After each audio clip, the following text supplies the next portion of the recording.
NBA Today, hosted by Malika Andrews, live from Los Angeles. Hey there, welcome to NBA Today, your new home for the NBA on ESPN. And we will be with you weekdays from 3 to 4 Eastern, live from Los Angeles. And we're one day out from the start of the season. And if it's happening in the NBA, we will have it. Each day, I will be joined by our expert panel of analysts and insiders, including Adrian Wojnarowski. Woj, breaking news for us today? Well, we've got a lot of news. $105 million extension for Jaren Jackson Jr. in Memphis. What we'll be tracking ahead of the 6 p.m. deadline today. Will Phoenix give DeAndre Ayton a max contract? Absolutely. Interesting stuff. Now, to introduce the rest of our team, we had to bring in a special guest, Lakers public address announcer Lawrence Tanter, who has called 9 of LA's 17 championships and is celebrating his 39th season with the franchise. Take it away, Lawrence. Thank you, Malika. Here they are. First, a 6'7" analyst from Phoenix, Arizona and Moon Valley High School. He's a 2016 NBA champion, 2004 Olympic bronze medalist, a budding TikTok star, Richard Jefferson. Yeah. A 6'3" forward from Tomball, Texas and Stanford University. She was the #1 pick in the 2014 WNBA draft and Rookie of the Year. A 2-time WNBA All-Star, Chiney Ogwumike. Born and raised in Connecticut before attending Dartmouth College, host of the widely popular The Low Post podcast, senior writer Zach Lowe. A 6'10" former McDonald's All-American and 2008 NBA champion. An expert at carrying the hell on. Introducing the toughest guy in the room, Kendrick Perkins. The Simmons saga rolls on in Philadelphia. Doc Rivers addresses the media, and Woj has the latest on the Sixers' disgruntled star. And the drama continues to unfold in Brooklyn. How will Kyrie's absence impact the potential for James Harden to become the NBA's first $60 million a year player? Plus, a storm is brewing in the Eastern Conference. Who is the team to beat? Does the buck stop in Milwaukee? NBA Today starts right now. Let's get right to it. It's been 90 days since we last had NBA basketball, guys, but the news hasn't stopped. So, Richard, what's the biggest offseason storyline? Well, I think it's got to be Kyrie Erving, mainly because, they are the favorite team to win a championship. They finally have everybody back and healthy. And then obviously the COVID-19, the vaccine protocols, which is an NBA or which is a New York City thing. It's not an NBA thing. So that has actually turned into something bigger than basketball. So I think that is the biggest question that's leading into this season. What's going to happen there? Absolutely. And that still has yet to play out just a little bit more. So that is true. Then, Zach, what is the most impactful acquisition this summer? You could go Kevin Durant's extension. You could go Zion acquiring a broken foot.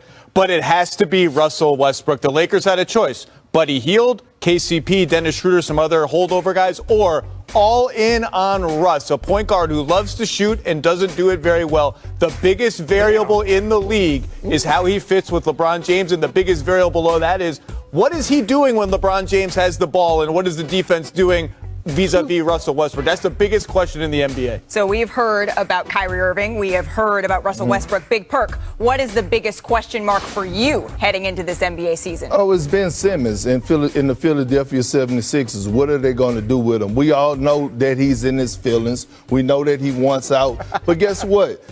Teams have been trying to trade and offering a box of Clorox wipes, Lysol, and Fabuloso for the mess he cleaned up. So if I'm Rich Paul, I'm telling Ben Simmons, hey, man, you got to play.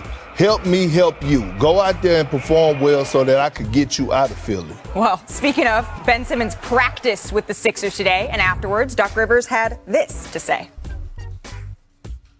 Yeah, he played more for sure today, and we're just going to take our time and keep building. What about the chemistry? I didn't see you interacting with the teammates much. I know it's important. Yeah, it'll grow. It'll come back. I'm not that concerned right now with it. They're interchanging. It's coming, and it just takes time. So chemistry is huge, and I think overall our chemistry is phenomenal right now. And we want to keep it growing. The Sixers open the season Wednesday in New Orleans before a showdown with the East favorite Nets on Friday on ESPN. And just 4 of their first 10 are against teams that made the playoffs last season. So Philly could have a chance to get off to a hot start here. And for more on this, now we bring in Adrian Wojnarowski, our insider. Ben Simmons, he returned to Philly about a week ago, and he rejoined the team on the court over the weekend. But Woj, what does that participation really mean? Malika, his participation physically has been incremental. He went from not really doing much the first few days besides take a COVID test to starting to shoot, to starting to get on the floor with his team. But the mental engagement is something that still is coming along. How invested is Ben Simmons going to be in this Sixer season and team? And is he ready to start playing in games? And that's the decision now that's going to have to be made between he and Doc Rivers over the next few days. When does he debut this season, and does he debut? So just because he's there doesn't mean it's necessarily all smooth sailing. But at the top of the show, you talked about DeAndre Ayton. So what's the deal with his contract extension in Phoenix? Malika, this is a significant development. I'm told that the DeAndre Ayton extension talks have ended without a deal ahead of the 6 p.m. deadline tonight. Now, this is the number 1 overall pick from the 2018 draft. And it is shocking to, I think, a lot of people around the league that Phoenix did not offer him a max contract. DeAndre Ayton was not accepting less than that. You saw several players in his draft class get those max deals. And now Robert Sarver, their owner in Phoenix, who has a history of really withholding financial commitment, to try to keep a contender together. He's faced now with a very unhappy DeAndre Ayton. And then next summer, the possibility of restricted free agency for DeAndre Ayton, when you're going to see teams maneuver, perhaps at a chance to sign him to an offer sheet, sign him to an early exit in his contract, that even if Phoenix matches, they might lose him a year early. He could also sign the qualifying offer, Malika, play out, and then become an unrestricted free agent the following year. I think this decision in Phoenix by Robert Sarver could have real dire consequences as they try to keep this Western Conference champion together and trying to get back there again, not this year, but in the future. So what are you hearing now about DeAndre Ayton's mindset? He's very unhappy. Listen, he saw his peers who got max deals and looked at what he's done so far, how much he's sacrificed. I think offensively, with the arrival of Chris Paul, with the emergence of Devin Booker, that this was a player who, really bought in with Monty Williams. They've had a great relationship. He's gotten the best of them. And this is a team certainly unlike anybody else in his class, that 2018 draft class. He's won. He's gone to the NBA Finals and played a significant role on it. This is going to be really interesting in Phoenix now this season. DeAndre Ayton is not happy, and he's going to have some options after the season about how to proceed with his future, whether it's in Phoenix or somewhere else. Absolutely. And DeAndre Ayton, he's always been very impressive, very mature in how he sort of looks at these things. So it's going to be interesting, Woj, to see this play out. Please don't go anywhere. We know there's going to be more news to break here, but we really need to talk about this a little bit more. We have so many experts here to break this down. Again, that is DeAndre Ayton not agreeing to terms for a contract extension in this moment. So, Richard, what is your reaction to that? Well, I wonder how much Sarver cares. You look at his history over the past, since he took over, as ownership, he has been very hesitant to spend money. And then when you have the number 1 pick, when they take you to the NBA Finals and you don't reward that player, that's the player that you don't want to reward. To me, yes, it could be tense. He could be, DeAndre Ayton could be frustrated with this, but I don't know how much Sarver cares. He looks at this purely as just business. Zach Lowe, how do you read this? Look, I thought all along cooler heads would prevail. A max deal would get done for all the reasons RJ just said. Mikal Bridges, 4 years, 90. I thought maybe that's a sign. Maybe that's a sign that there'll be a little thawing. And they're just me. The worry now for the Suns is not losing DeAndre Ayton. He's not going to sign a 1-year deal. He's not going to go anywhere. The worry is years, because now you've opened up the Pandora's box where some team can say, here's a 3-year offer sheet, and you have to match that. That's the mid, and then you lose him for years 4 and 5. You lose the longevity. That's the worry now. You've opened up a Pandora's box. You can't shut it.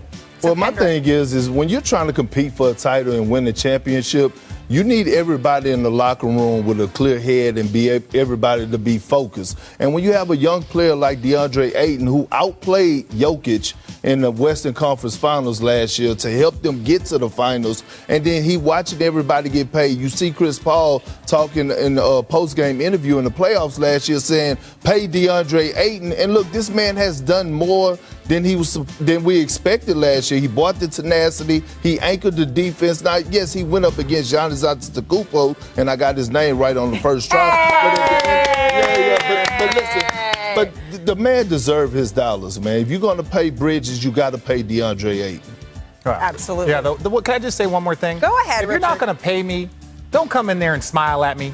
Don't come in there, and that's where the tense gets. If you're gonna not pay me what I believe that I've earned, then you're gonna come and smile. Hey, come do this stuff. Then it gets a little. And by the way, props to Ayton and his agent for saying it's max or nothing. We're not going down from that. They held strong. Yeah. But Malika, Zach, Richard give fake smiles all the time. All the time, every time I see you. Exactly. Good Lord. Coming up, we have a question. Who is going to dominate the East? Our analysts break down where the Sixers land in the Eastern Conference hierarchy without Ben Simmons. Plus, the Nets drama continues. Kyrie is out of the mix, and James Harden has until 11:59 p.m. Eastern tonight to sign his contract extension. What will Harden decide to do at the deadline? And we have a new WNBA champion. We'll break down the